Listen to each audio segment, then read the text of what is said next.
আসসালামু আলাইকুম। আমরা বর্তমানে অবস্থান করছি সাতক্ষীরা জেলার শেষ সীমান্তে ইসামতি নদীর কাছে। ওপারে কুয়াশাচ্ছন্ন এলাকাটি ভারত। এটি হচ্ছে গ্রামের মেঠোপথ।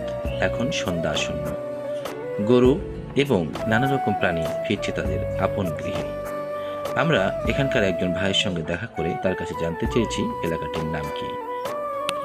ভাইয়া, আমরা যেখানে দাঁড়িয়ে আছি এই এলাকাটির নাম কি আমাদেরকে একটু বলবেন? আসলে এই এলাকাটি আমরা আপনার বন্ধুদের সঙ্গে শেয়ার করতে চাই, একটু বলবেন প্লিজ। এই জায়গাটার নাম ভাই হাওড়া। তো আমরা এই ভাইয়ের কাছ থেকে জানতে পেরেছি এই জায়গাটির নাম হারোদ্দা। সত্যি অনেক সুন্দর একটি জায়গা। এখানে প্রচুর মাছের ঘের রয়েছে এবং এখানকার পরিবেশটি সত্যি অনেক নান্দনিক ও নয়নাভিরাম ছিল।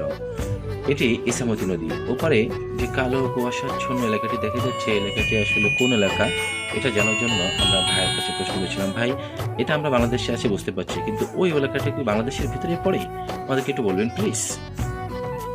না ভাই, ওটা আমাদের বাংলাদেশ না, ওটা হলো ইন্ডিয়া। ওগুলো দেখতে পাচ্ছেন, ওগুলো ইন্ডিয়ার চিকনি, ওটা হলো ইন্ডিয়ার ভাটা। ওটা হলো এদেশের ভিতরে না, ওটা হলো বাইরে। অনেক ধন্যবাদ।